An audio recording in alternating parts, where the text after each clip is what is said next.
queridos amigos e amigas, começando agora mais um Lado a Lado. E hoje nós vamos falar sobre a educação de crianças com altas habilidades e superdotação.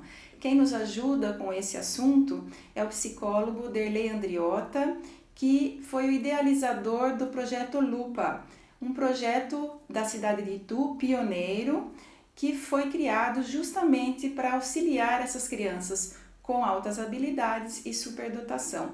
Vamos conversar com ele? Bem-vindo, Derlei. Muito obrigado pela cordialidade, pela receptividade. Como eu já disse, eu sou o Derlei, sou psicólogo da educação, também formado em licenciatura em História, tenho especialização nas áreas de Sociologia, Filosofia, Educação Especial, altas habilidades e superdotação, sou mestrado em Ciência da Informação e Organização do Conhecimento, na linha pura, não de informática, porque não é muito minha praia, né? Vamos falar então dessas crianças, né, com altas habilidades e superdotação. O que caracteriza uma criança que no popular a gente diz inteligentíssima? Foi bom você perguntar, porque às vezes as pessoas confundem gênio com inteligência. Genial é quando você usa a sua inteligência para criar algo que facilite ou impacte um grupo ou a população de uma maneira geral. Tá? Inteligência é o quanto você usa o seu conhecimento para criar ou elaborar ou resolver problemas de várias formas e de um modo rápido. Colocando em linguagem bem simples, um grande problema que nós temos hoje nas cidades, de modo geral, é a mobilidade. Até agora eu não vi nenhum secretário urbano genial, não sei se aqui em Salto tem, né? Porque a gente tem uma dificuldade de mobilidade muito grande e às vezes nós não conseguimos ter uma mobilidade genial para que flua o trânsito de uma maneira boa, até pela construção dos locais. Em algumas cidades, como Presidente Epitáfio e Presidente Prudente, lá no oeste do estado de São Paulo, eles conseguiram fazer isso, seja com as ciclovias ou com a melhora e alastramento das ruas. E isso foi genial. Então você usou a inteligência para impactar a população de uma maneira muito grande. Você precisa ser superdotado para isso? Não. Às vezes você precisa olhar para o problema e resolver de maneira muito mais simples e ampla para um todo. Acontece que o superdotado, né, ou a pessoa com altas habilidades, ele consegue ver isso de uma forma muito rápida. Um exemplo bem pequeno.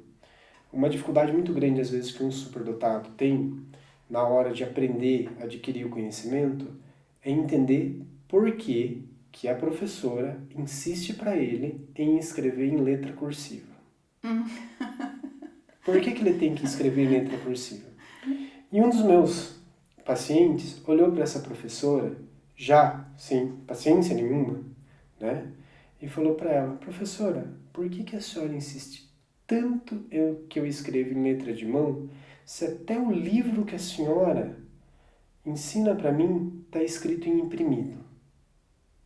Ele não vê sentido. Ele falou: eu não consigo aprender uma coisa e reproduzir ela, sendo que o original que eu tenho que tirar está escrito em outra língua, para mim dá confusão. Porque ele tinha uma outra condição associada. Então, para ele é difícil. E ele explicou para ela que ele já tinha uma outra patologia, ou seja, uma outra doença. E a professora falou: por que tem que ser assim? A escola não está acompanhando a evolução, porque até a tecnologia hoje, a internet é tudo com letra de forma, né? Então, e não é só a escola, é a sociedade como um todo, porque a escola reflete aquilo que o meio social se dá, né? Num tempo muito primórdio, você deve ter ouvido isso em algum lugar, não estou te chamando de idosa, tá? É porque eu nasci no século passado e eu gosto de brincar com isso. Eu também. Nós escutávamos que para passar num vestibular ou para passar num concurso, uma redação tinha que ser em letra cursiva, porque ela era menos fácil de confundir e menos difícil de falsificar. Hoje isso não é real. Né? Já se provou que não é real. Você pode escrever muito bem, você pode escrever em letra, né?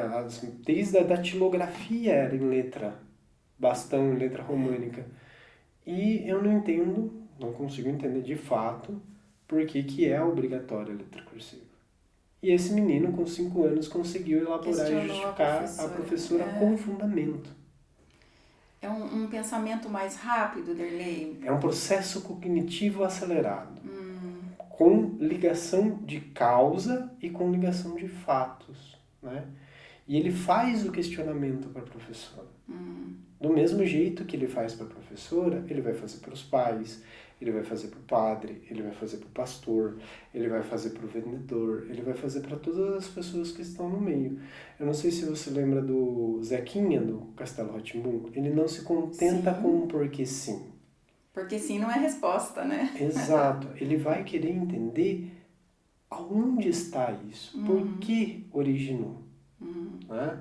Eu lembro que, algum tempo atrás, dentro da igreja, um menino ele perguntou para mim por que o padre tem que usar a casula. Nós explicamos o porquê para ele, que é aquela veste meio circular, parece uma meia-lua. Ele falou, e quando isso teve início? Ninguém conseguia responder. Pode ser um dado aleatório, enciclopédico, mas para ele vai fazer um sentido e ele vai fazer conexões para ter uma resposta mais além no futuro. Nenhum dado é perdido para ele.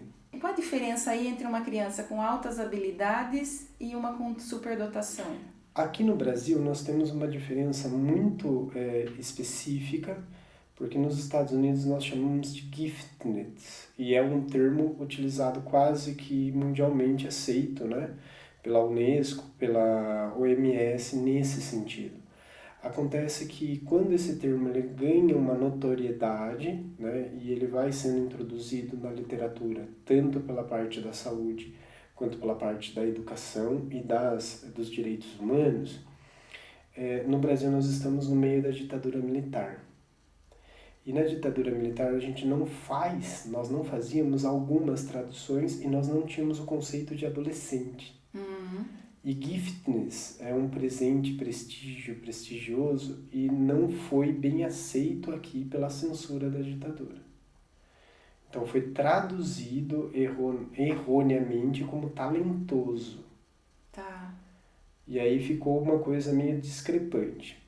Na literatura, aí nós temos duas doutoras aqui no Brasil que trabalharam muito incisivamente sobre isso, que é a Karina Rondoni, atual presidente do Conselho Brasileiro de Superdotados, e a Verônica Reis.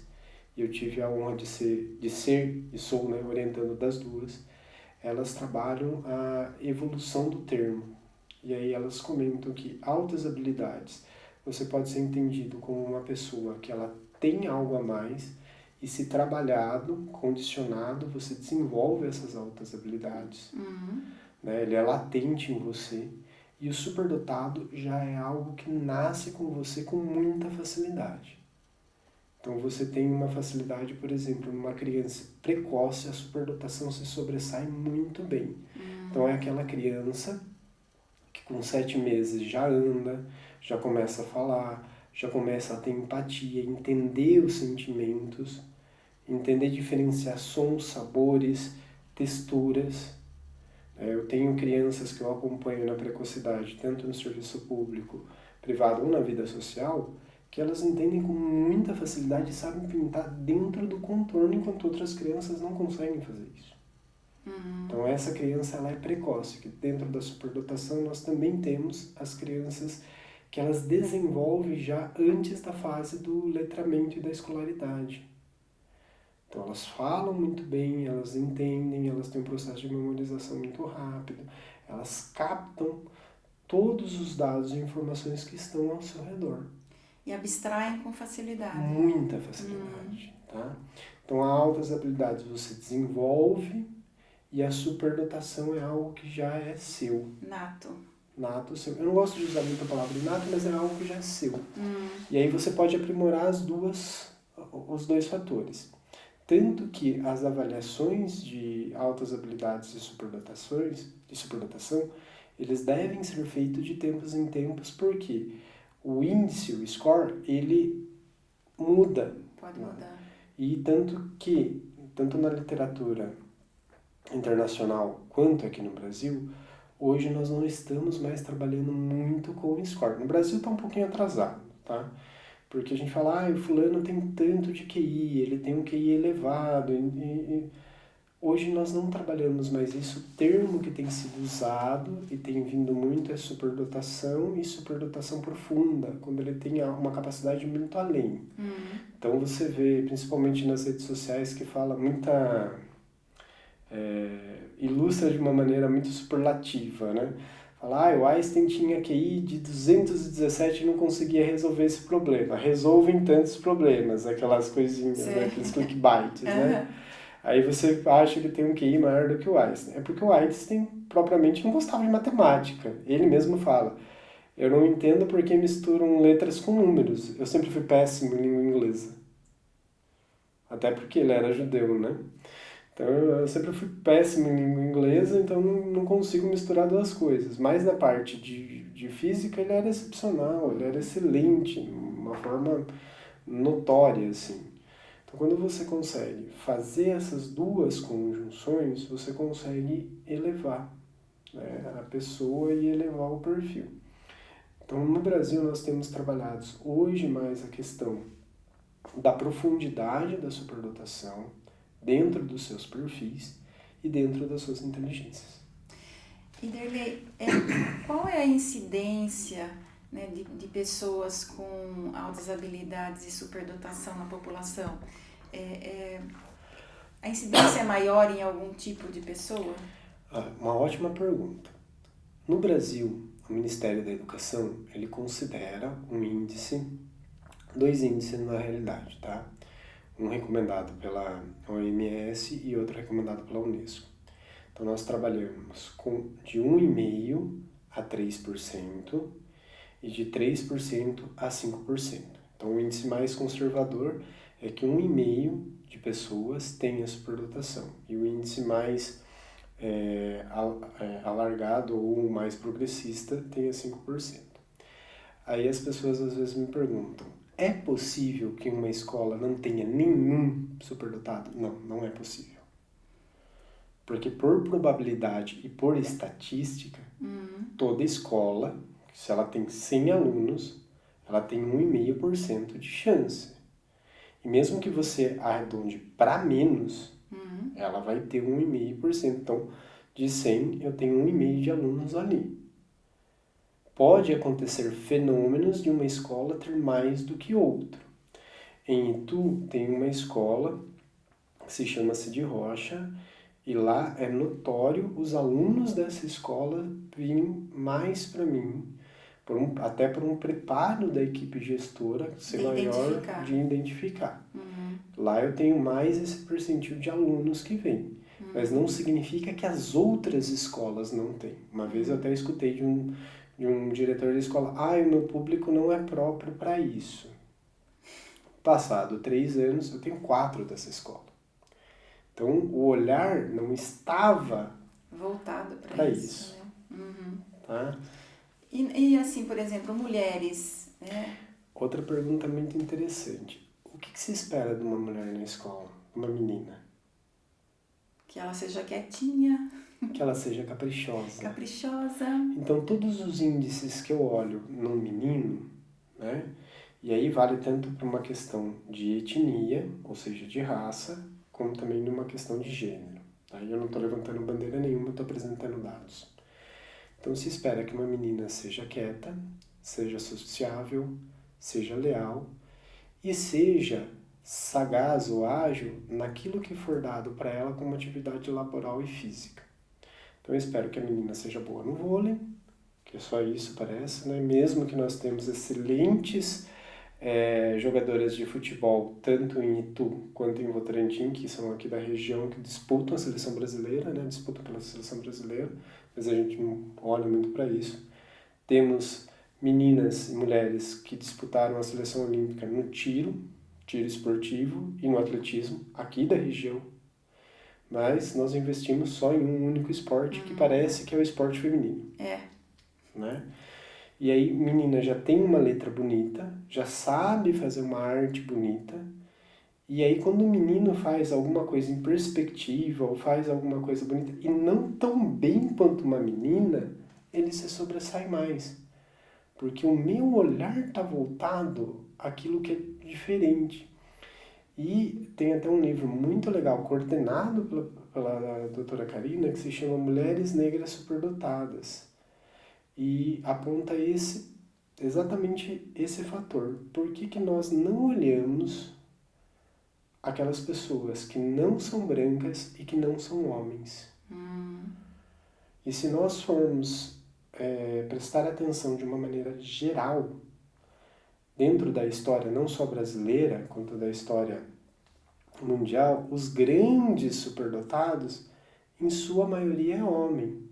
E demora muito tempo para eu lembrar da Marie Curie, da química, daquela mulher negra que ajudou a fazer o cálculo maravilhoso para ir para a NASA, que né? até virou o filme. E precisou virar o filme para a gente conhecê-la. Né? Porque eu não sei.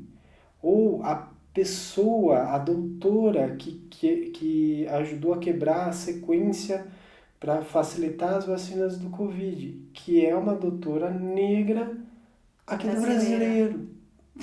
Entendeu? Tipo, eu não consigo fazer essa conexão. Então a escola, a sociedade, não olha para a mulher, ainda mais se ela for negra, de uma maneira integral, uma maneira de inteligência. Ela olha pela questão do cuidado. E quando eu comecei a levantar esses dados em 2019, 2020, quando eu participei do GEP, que é a Jornada Internacional de Educação Especial na Perspectiva Inclusiva, eu apresentei esse dado, me incomoda. E eu choquei a banca que estava falando comigo, com professoras todas voltadas para essa linha, segundo a Karina, que foi a que deu o estalo para ela continuar no livro. Assim, me choca porque a gente não olha. E esse mascaramento não está só na menina que é superdotada. Está muito mais no olho de quem vê. Porque quem avalia a superdotação, além dos psicólogos, as primeiras pessoas são a família e o professor, os professores. Então, se eles não enxergarem que aquela aluna é superdotada, o potencial dela, como que o psicólogo vai ficar sabendo? Ele não tem acesso. Como que os pais podem ajudar os seus filhos se suspeitarem que eles têm uma superdotação ou altas habilidades? Hoje eu tô com uma menina, tenho 3, né? Na realidade tenho várias, mas eu tenho 3 que são muito peculiares, tá? Essas eu vou citar o nome porque os pais me autorizam. Então eu tenho a Sofia, a Ingrid e a Helena. São 3 meninas muito distintas, né? A Helena nós descobrimos por uma questão de literatura. O irmão é superdotado, brilhante o irmão dela, o Eduardo. E a Helena também era, ela fazia uns desenhos fora do comum para a idade dela e ela só ia para acompanhar o irmão enquanto ele estava na terapia. Aí a recepcionista falou, Darley, começa a prestar atenção nos desenhos da Helena, porque tá fora do comum de qualquer criança que vem aqui. Aí eu comecei a prestar atenção e comecei a conversar com ela e falei pro pai, né? O nome do pai é Rafael, eu vou subir com a Helena. E aí ela começou a desenvolver e quando eu separei ela do irmão, porque o irmão ele demanda muita atenção e muita energia, ela desenvolveu de uma maneira muito grande e hoje é uma das pessoas que mais me auxilia no desenvolvimento de outras crianças, principalmente das meninas. E ela tem uma maturidade emocional assim, muito forte para uma menina de 9 anos. Ela é uma menina e ela tem a consciência de que ela quer ser menina. Ela não quer usar manicure, ela não quer ser adolescente. Ela falou, eu quero ser criança. Eu só tenho esse tempo para ser criança. Linda. Que menina de 9 anos você conhece que fala isso? Muito linda. E Darley, mas às vezes os pais também não estão preparados para identificar. Aí é um outro ponto, por 2 motivos. O primeiro é o senso comum familiar. Porque os pais comparam com o material que eles têm, ou com o conhecimento que eles têm. Ah, os primos são assim, os irmãos são assim. O da Ingrid era esse ponto. Não, porque a irmã dela, né, a irmã da Ingrid, que tem acho que 14 anos, ela dá aula de tênis. para crianças de 7 a 10 anos. E dá aula muito bem, a Gabi. E aí eu perguntei pra mim, você acha isso normal? Uma menina de 14 anos dar aula de tênis com toda a técnica e paciência para trabalhar com criança, sendo que professores não têm? Ela falou, não, porque ela sempre fez, mas esse sempre é quando? Porque se espera de uma menina exatamente isso, paciência, calma. E aí ela vai relatando as coisas que a Gabi faz, então se espera da Gabi que ela seja normal e que a Ingrid siga o caminho. E a Ingrid tem umas divergências, porque ela é super agitada, mas ela tem, eu até estava mostrando para a Karina ontem, uns desenhos fora do padrão também, e uma facilidade empática muito grande, tanto desafiante quanto solícita. Mas aí, por exemplo, os pais, como que eles podem ajudar? Eles têm que levar para fazer uma avaliação? Sim, eles têm que procurar e fazer uma avaliação, e às vezes os pais têm conhecimento, como é no caso dos pais da Sofia, que eles são têm até um conhecimento, só que eles precisam de um diálogo. Quando, em algumas sessões, os pais da Sofia já estavam conversando comigo, o pai falou, nossa, eu não tinha pensado nisso. Nossa, você já me deu uns insights. Nossa, é exatamente isso. Porque a menina superdotada, ela amadurece mais rápido. Tanto no quesito fisiológico, então isso a literatura prova, em estudos longitudinais, principalmente os vindos dos Estados Unidos e da Holanda, que as meninas superdotadas, elas tendem a menstruar num período de faixa etária de 1 ano e meio até 2 anos e meio antes das meninas. Amadurecem fisicamente também. Fisicamente ou fisiologicamente. Então, tipo, elas já têm características secundárias de mulher. Então, elas com 9, 10 anos já estão em puberdade plena.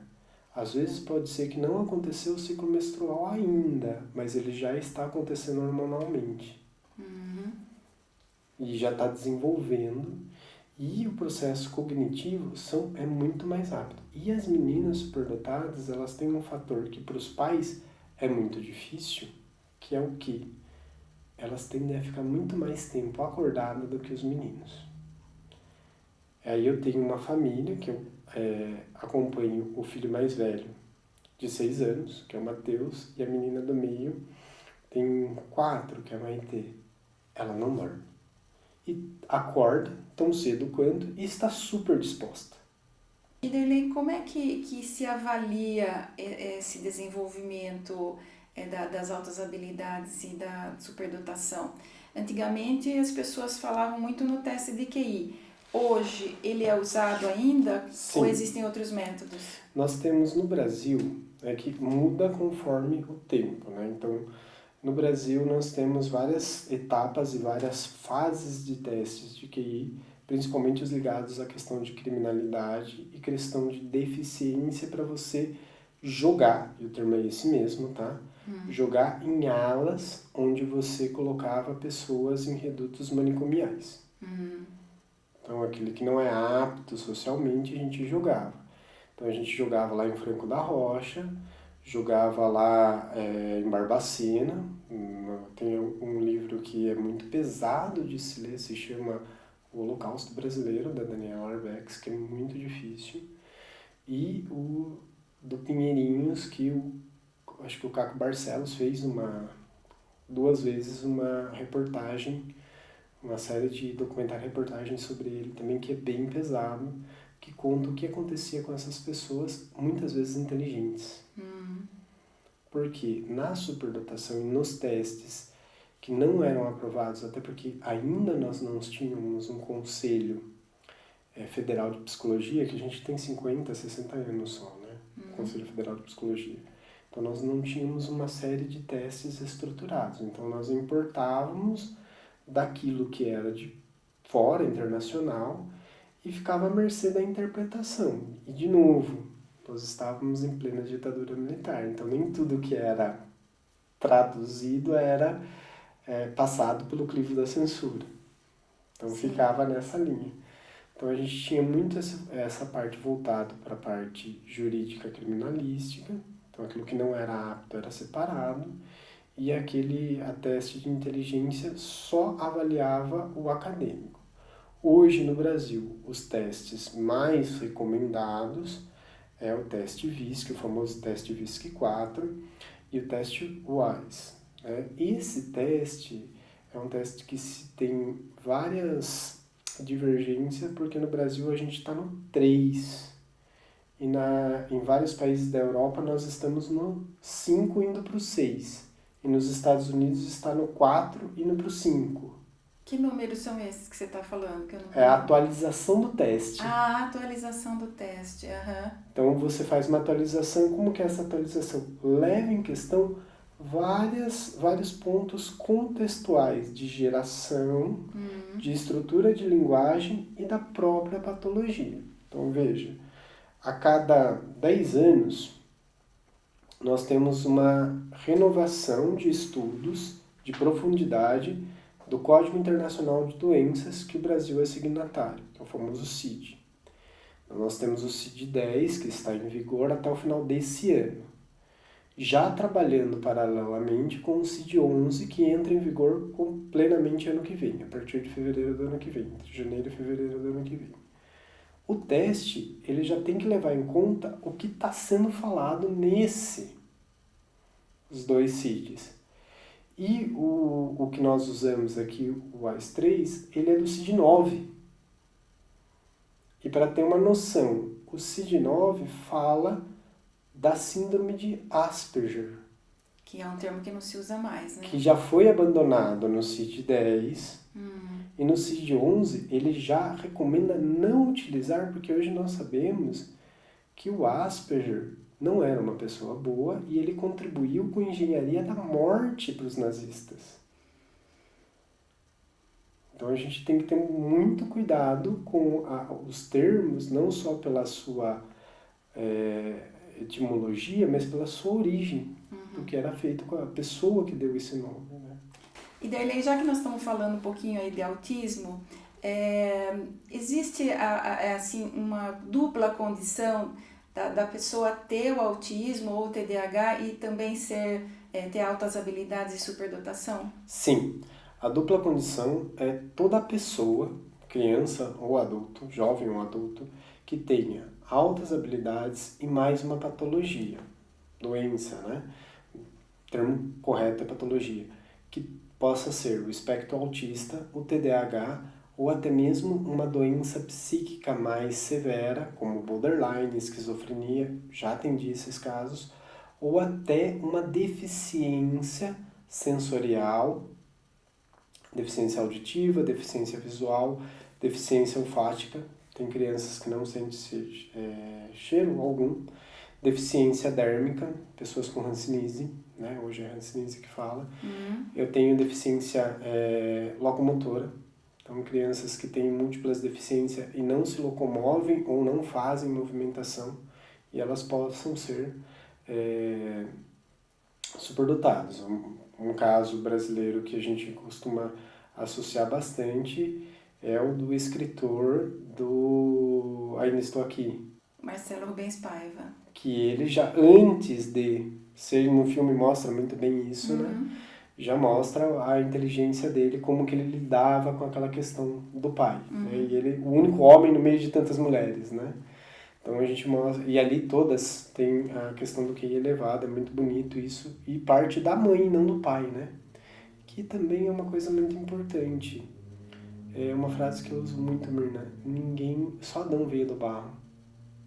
Superdotado, autista, TDAH, ele vem de algum lugar.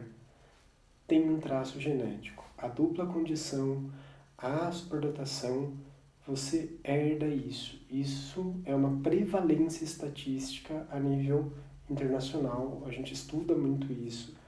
Então, se o superdotado, se for identificado no irmão do meio ou no irmão caçula, há 75% de chance dos irmãos ascendentes serem superdotados. Serem também. A sociedade costuma achar que a vida de uma pessoa superdotada, uma criança superdotada com altas habilidades, é mais fácil, porque vai bem na escola, ele é inteligente, ele vai bem na escola, e então tá tudo certo, mas não é bem isso, né? Não é bem isso, tá? Não é bem isso. Eu acho que séries como o Jovem Sheldon, a gente vai falar depois, mostram um pouco isso, mas ela nunca foi assim, tá?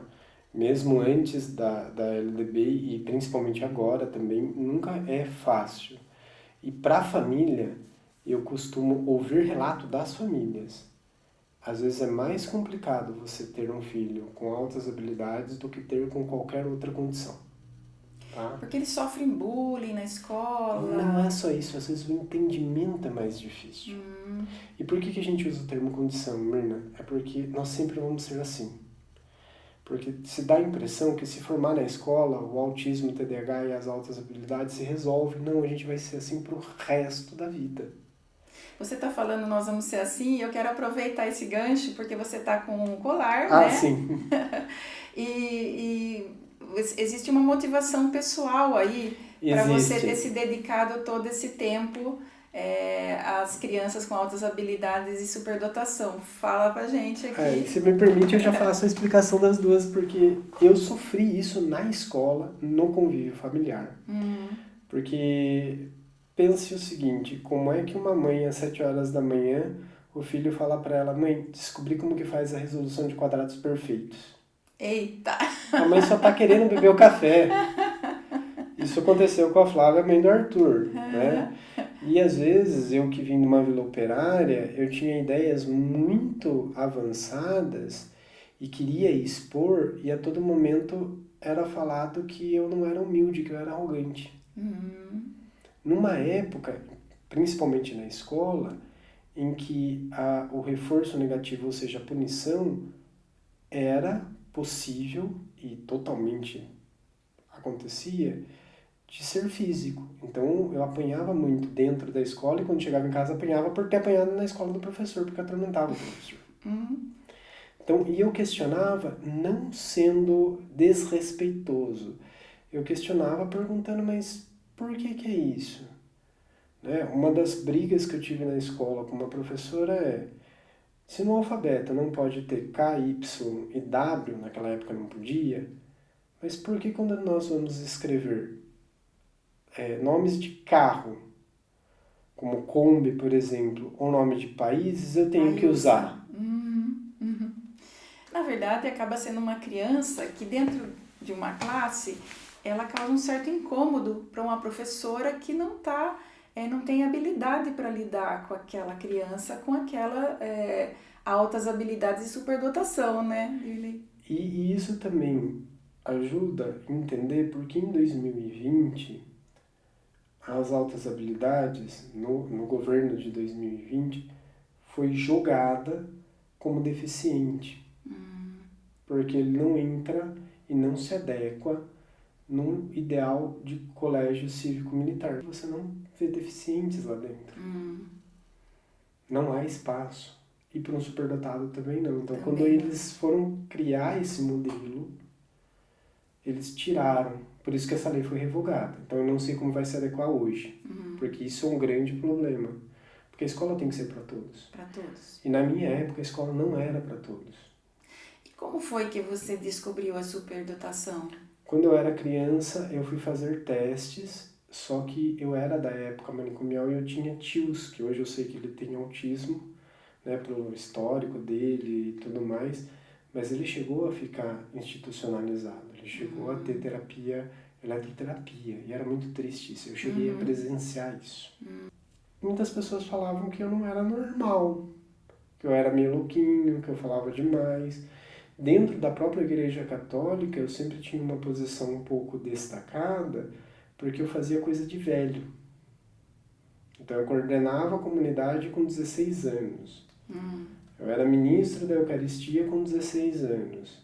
Não só pelo senso de responsabilidade, mas pelo senso de entendimento. Eu traduzia documento do latim para o português. Olha só.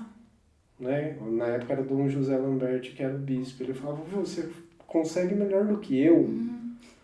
Então, tipo assim, como que você faz isso? Atribuir-se a uma questão mística, né? Eu não ser muito inteligente, não sei o que. Eu falo, eu só sei que eu gosto e vou fazendo.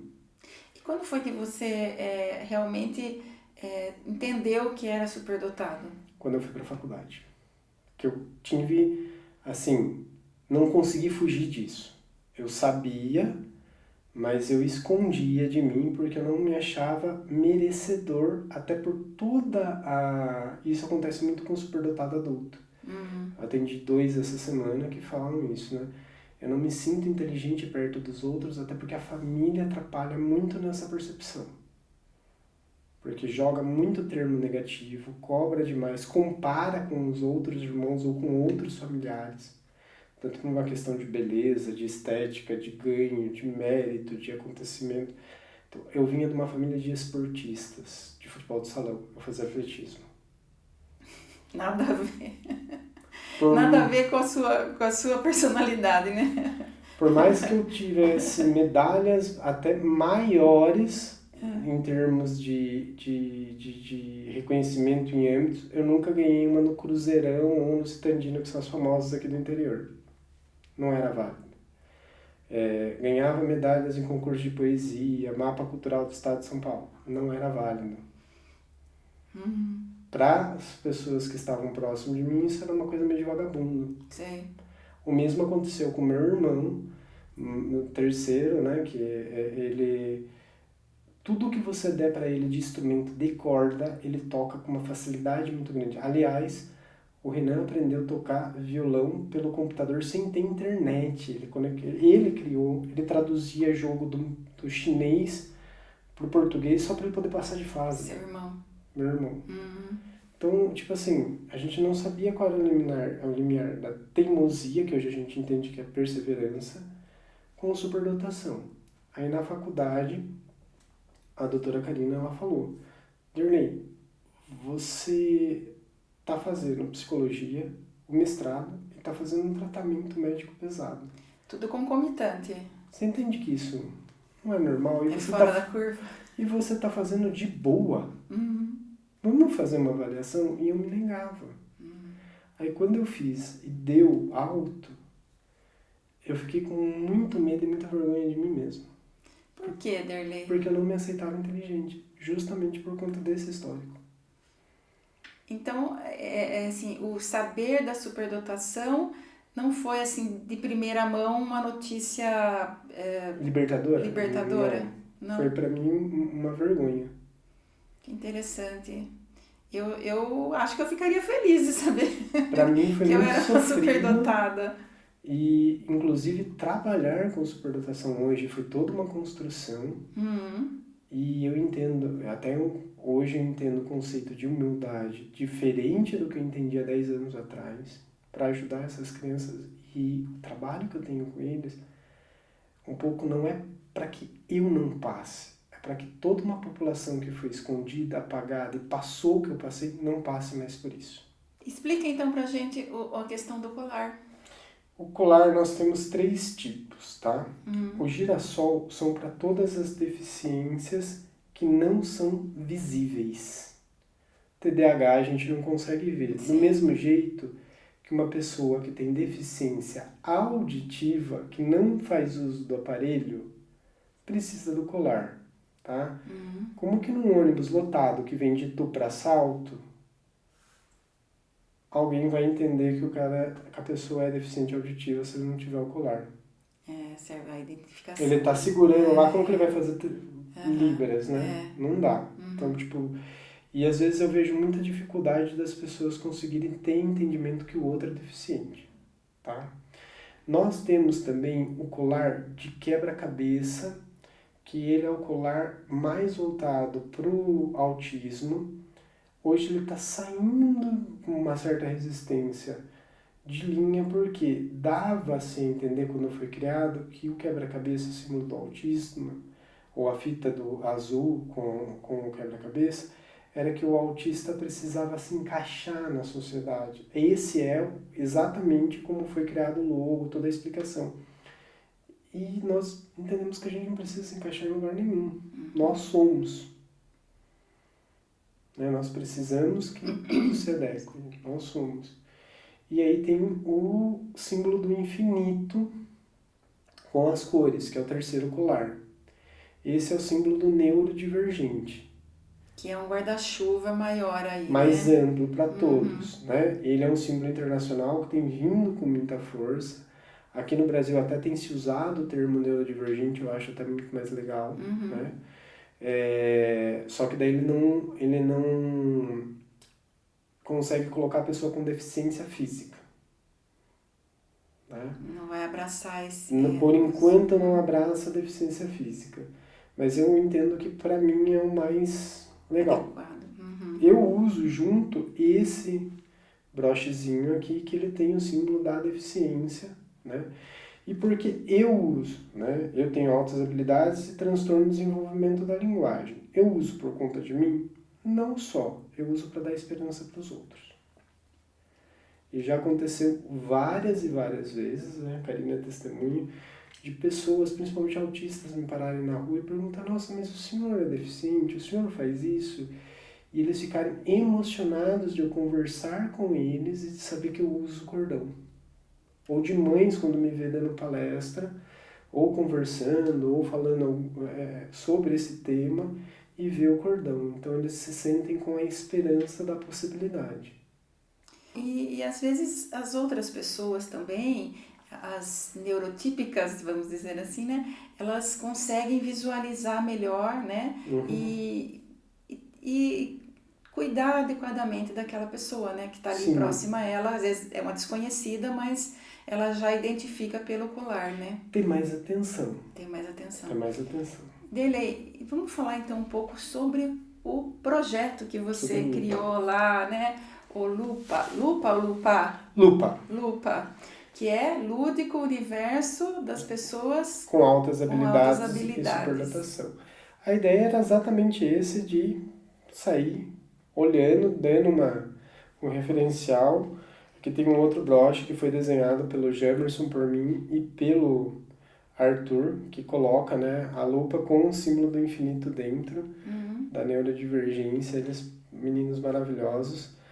E o projeto nasceu, eu sempre, depois que me formei, eu queria ser psicólogo da educação para trabalhar no serviço público com educação. E abriu esse concurso em Itu, foi um dos primeiros, fui para lá. Só que todos os alunos que não se queria na escola mandavam para nós.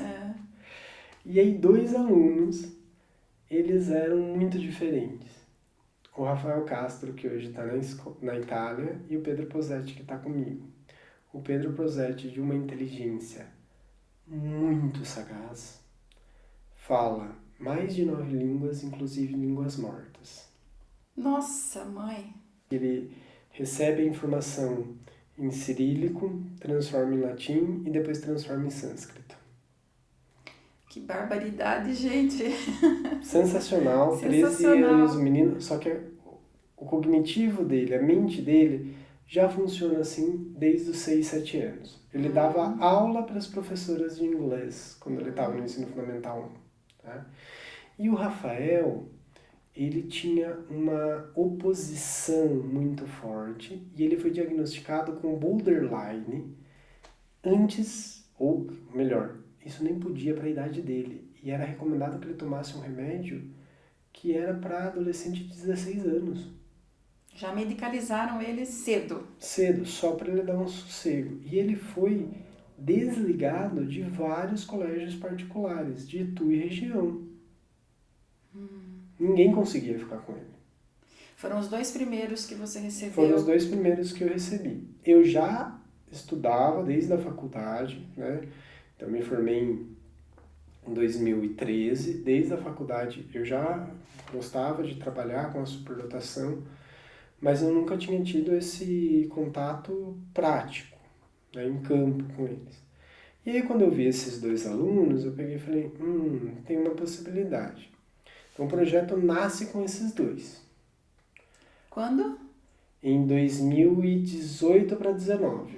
Logo que eu comecei a trabalhar, então eu falei, se tem 2, e aí eu tenho um amigo muito querido, que é o Valmir, ele fala o seguinte: Derlei, estatística é assim, se não a conta ela existe, é porque alguém está comendo bola, né? Então pode procurar que se tem dois, tem mais. Aí eu me aprofundei. Primeiro eu escrevi eu fiz paralelo a isso, eu fiz um treinamento na Universidade Central da Flórida para trabalhar com jogos, né, que é uma outra paixão que eu tenho, que são jogos de tabuleiro. E aí eu casei o assunto porque lá eles tinham a possibilidade de trabalhar com um avaliador neurocognitivo. E eu falei, nossa, isso dá para ser usado como teste de inteligência. Inclusive, eles comentaram no seminário que pelos testes de inteligência serem muito caros, e lá também é tão caro quanto aqui, até porque lá não tem programas de saúde como o SUS, era mais fácil você comprar o jogo de tabuleiro que saem de testes de inteligência e fazer a aplicação adaptada. Eu falei, olha que legal, não tinha pensado nisso. E aí eu montei um projeto, montei um setlist de jogos que poderiam ser usados. Inclusive, o Mensa faz avaliação desses jogos. Que o Mensa é uma organização, organização, né, de pessoas superdotadas. Superdotadas, eles avaliam uma vez por ano, eles dão indicação. E tem vários jogos, que nem um jogo muito famoso, que é o 7. Ele é um jogo que ele faz uma parte dele vem do WISE, que é um dos testes de superdotação, de QI. Falei, olha, vou começar a adaptar e trabalhar com isso. E foi dando certo. Só que antes eu precisava também trabalhar em conjunto com a formação dos gestores primeiro e depois dos professores. Aí a Secretaria Municipal de Educação de Itu foi muito aberta e muito simpática a esse ponto. Abriu-se a possibilidade, nós começamos a fazer a cada semestre uma formação e começamos a ampliar o quadro. Então, em 2019, eu comecei mais ou menos com 10 alunos, 12 alunos, e hoje já sinalizamos mais de 100 alunos, identificamos 76 e eu trabalho com 33 alunos hoje, só no serviço público, de Itu, da rede de Itu. 33 alunos. Hoje, meu atendimento de 2025. É um trabalho lindo, viu? É um trabalho lindo, pelo que eu posso imaginar, até quero ir visitar lá se puder, né? Um dia pode ir sim. Fico imaginando aqui como que funciona tantas mentes brilhantes ali numa sala só. O meu dia é divertido. Eu sei como começa, mas eu nunca sei como termina. Porque tem dia que eles estão falam de buraco negro, de astronomia, Tinha um menino que estava explicando a maturação sexual dele, né, através da química que acontece no cérebro. Explicando todo o sistema límbico, aí ele fazia os mapas químicos, aonde vinha, onde que entravam os neutrinos e tudo. Falou, é isso que está acontecendo comigo. Fantástico, né? Fantástico. Aí teve um dia que tava o Pedro e mais duas crianças, o Bernardo e a Laura Vidal, e fizeram uma algazarra na sala, que até a minha coordenadora que estava do lado, ela teve que descer e mandou uma mensagem. Eu não vi, porque eu não consigo olhar o celular e dar conta deles, né? Falou assim, tá tendo dinâmica, tá muita bagunça. E eles estavam empolgados porque eles estavam calculando números primos. Olha só. A Laura com 5 anos, o Bernardo com 8 e o Pedro, que é esse de multilínguas, com 13. Então tava todos fazendo números primos para ver quem fazia mais rápido e riam muito, criavam memes e não paravam de dar risada. Derlei, esse é um projeto pioneiro, né? Sim. Que se saiba, não tem aqui na região. Não tem no estado de São Paulo. De São Paulo. No estado de São Paulo, o que nós temos na iniciativa privada é o Colégio Alfa Lumen lá de São José. Aí nós temos a RAIS, que é uma iniciativa da Universidade da Unesp com a Unesp de Rio Preto, que trabalha com isso, que é a Rede de Apoio Integral Superdotado. Então eles trabalham lá. Tem a Unesp de Bauru, que tem um trabalho também muito legal com o Lapidit, que é o laboratório que trabalha a inclusão de uma maneira geral. E nós temos o CEDET em algumas universidades e agora a UFSCar aqui de Sorocaba, que está fazendo algo com a superdotação, né? Mas nós não temos algo exclusivo de poder público. Inclusive, no começo do ano, a BBC fez uma matéria dos pais questionando a Secretaria Estadual de Educação sobre os casos de superdotados e dupla condição, falando que não tem apoio, que não tem aporte, que não tem nada. A Secretaria se limitou a dar uma nota, falando que faz PEI e tal, e eu cheguei a questionar algumas diretorias de ensino, como que se dá isso, porque eu estou passando exatamente por essa dificuldade com alunos superdotados em 3 escolas estaduais. Não me responderam. Então, para a gente encerrar, eu gostaria que você deixasse um recadinho para pais e professores que convivem com crianças com características de altas habilidades e superdotação. Eu queria falar um ponto muito importante. Nós entendemos que inteligência só é aquele que vai bem na escola no sentido acadêmico. Isso é um perfil. Nós temos o perfil criativo-produtivo, nós temos o perfil corporal sinestésico, que é aquela pessoa que vai bem com todo o domínio do corpo e tem esse entendimento. Um grande exemplo para mim é o Ricardinho do vôlei. E nós temos a pessoa que ela é o social empata, que é aquela pessoa que ela tem o domínio de compreender as suas emoções e as emoções dos outros e fazer isso tanto no sentido positivo e também no negativo, tá? Mas ela tem esse sentido muito amplo, ela consegue ter um grau de convencimento muito forte. Então, os indicadores da superdotação profunda hoje trabalham com esses 4 perfis. Então, pode ser que o seu filho não tenha um rendimento escolar acima da média ou tabulado no 10, como você gostaria, professor, ou como você gostaria, pai, mãe, avó, familiar. Mas ele pode se sobressair muito em outros espaços, principalmente no campo da igreja, no campo cultural. E isso já é um sinalizador de que ele tem algo fora da curva e acima da média. Se você prestar atenção que ele conseguiu aprender música, ou sabe de história de música, às vezes ele não sabe tocar bateria, mas ele conhece tocar bateria muito bem, ele conhece acorde, ele presta atenção nas batidas, isso já é um indicador fora do comum. Conhece nome, conhece motor, conhece barulho, então você precisa prestar atenção além daquilo que está dentro das paredes de uma sala de aula, para entender o que é inteligência. Às vezes ele te vem com soluções, inclusive emocionais, que mostram o quanto essa criança, o quanto esse adolescente é inteligente. E às vezes isso não consegue se conter dentro dele, porque toda vez que for minado, que for podado, que for cortado, essa criança ela vai criar uma imagem subestimada de si mesma e pode levar ela a pensamentos muito ruins.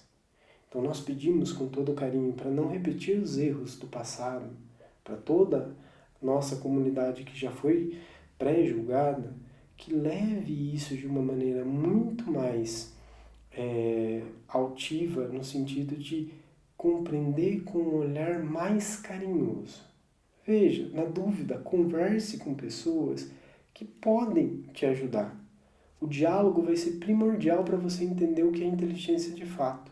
Não caia em pré-julgamentos. Derlei, eu quero agradecer a sua presença aqui no Lado a Lado, dizer que esse projeto que você desenvolve lá é maravilhoso. Qualquer dia eu vou lá dar uma espiadinha. E parabéns, viu? Muito obrigado. E obrigada a você que nos acompanha aqui pelo YouTube ou pelo Spotify. Sexta-feira que vem eu tô de volta.